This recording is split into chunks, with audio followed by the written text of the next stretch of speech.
Me and my shadow walking down the sidewalk. Okay, well, I'm going to reflect on a few things here with respect to my the current state, the current juncture of my writing career, my so-called career at this point. I think that I'm at the point where I'm starting to think to myself, well, maybe it's just you're just going to have to wait until 100 years after you're dead for the world to discover you.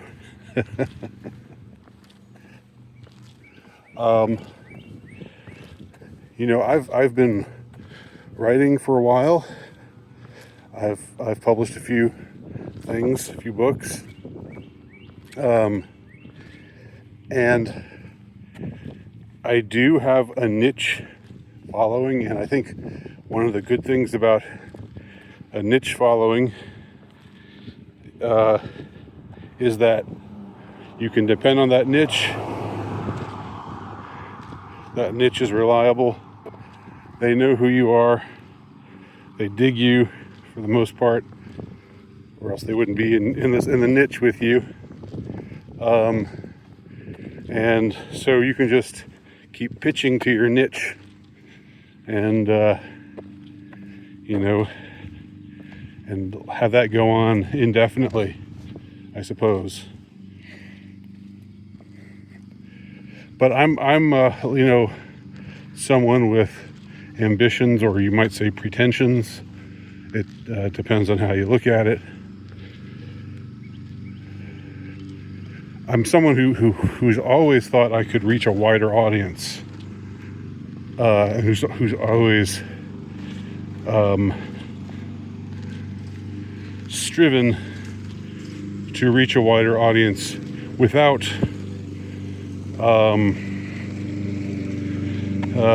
without attempting to pander to what I think the wider audience might want. It's more just that I think I can, I have a certain take on my own worth as a writer. And my take is that I'm good enough, I'm smart enough, and doggone it, people should like me. My take is that I'm worthwhile, and I don't just want to write for the niche. I'm pleased with the niche, and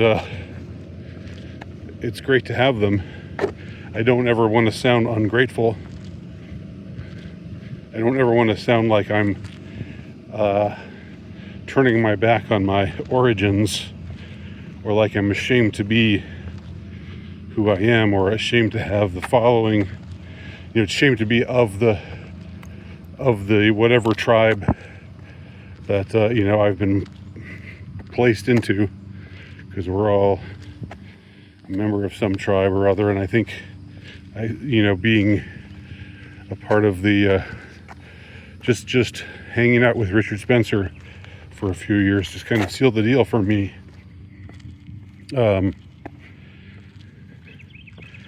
And so it goes, It's not that I would take any of that back. I wouldn't, or it's not that I'm at all bothered by it, or wish that I had done anything differently. I do think that I have,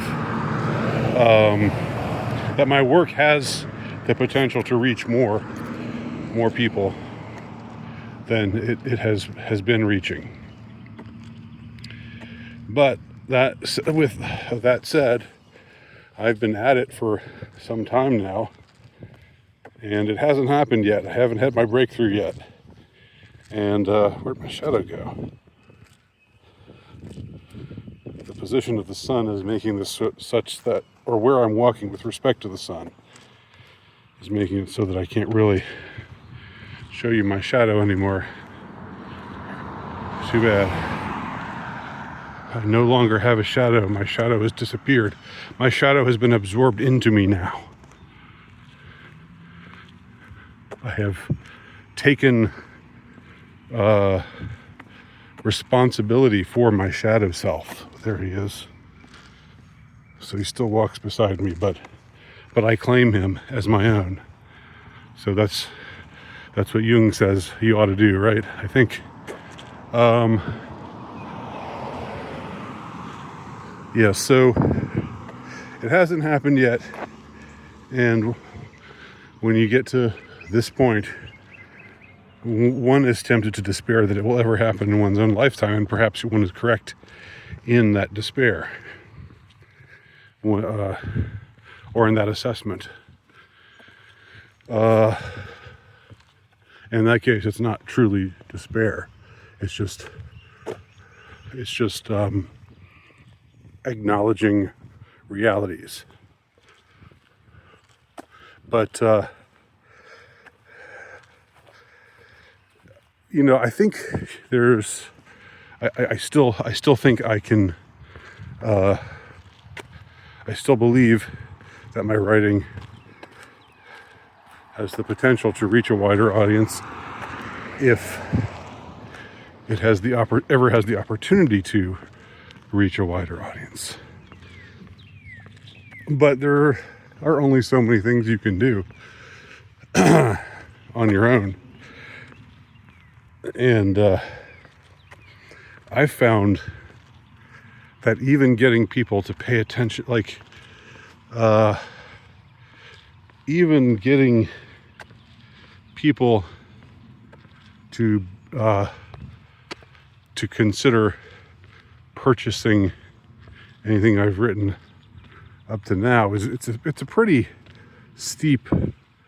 It's like, I don't want to just hawk my wares all the time. I don't want to put on a hard sell. I don't want to shill my stuff annoyingly. But I also, want to be read. So it's a balancing act. You want to let it be known that you are a writer and that you've written these things, and that as a writer you want to be read. I don't know a writer who doesn't want to be read. And the more readers that you have, the better. Now, it could be mo readers, mo problems. I wouldn't know because I've never had that. I've never been in that position. I've never known what it is like to break through and suddenly have wider acclaim and to deal with what comes of that, So there's something, it's of course annoying when you're 54 and you've never had that. If you hear a story of somebody who's 20 who breaks it big and is like, oh, and then suddenly I had more publicity than I knew what to do with, and I never wanted fame. I never asked for fame.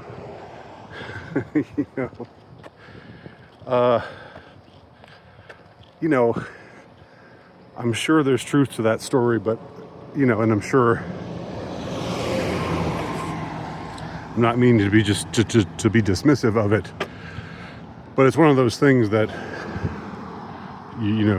if you haven't gotten that experience, if your only experience as a writer has been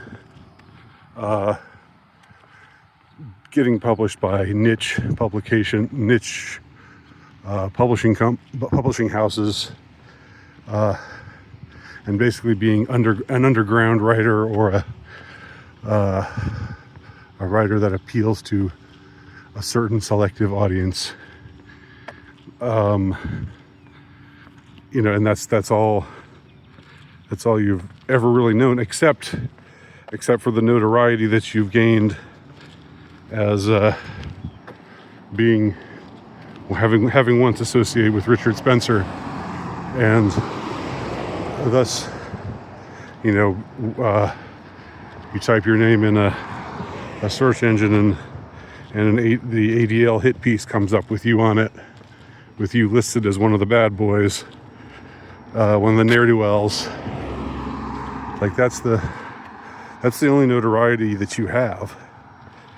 So you have to work with that. You have to work with that. And that's what I'm attempting to do right now in my own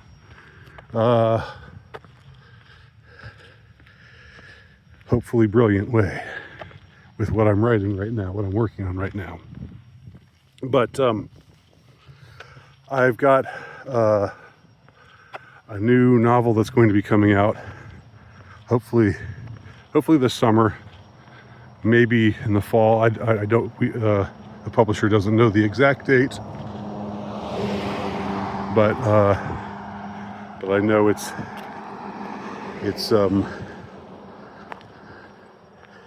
in the pipeline of it's been planted in the soil, and soon will sprout into a new published novel. And the title of that novel is The Curtsy and the Kiss,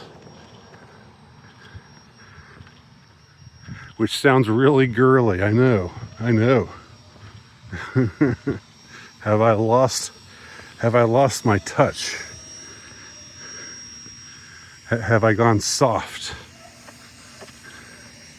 Have I transitioned into a woman? What the hell is with that title, that girly title, The Curtsy and the Kiss? Well, I'm not free to talk any more about it now, or I don't wish to talk any more about it now. But as the time comes closer, I will say more about it.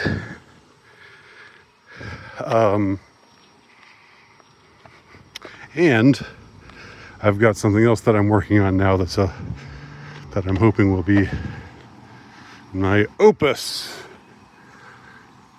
that will connect the two lives, the writer's life and the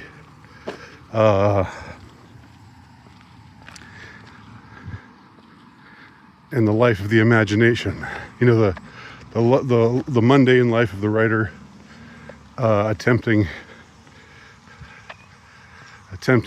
struggling to find a wider audience, dealing with being pigeonholed and being, to a certain extent, blackballed for having quote unquote unacceptable views or beliefs, or keeping quote unquote unacceptable company. Well, what was really going on that whole time? Soon you all will know. But that's the work I've got going now. The work that I'm in the midst of writing, and it's about my secret life.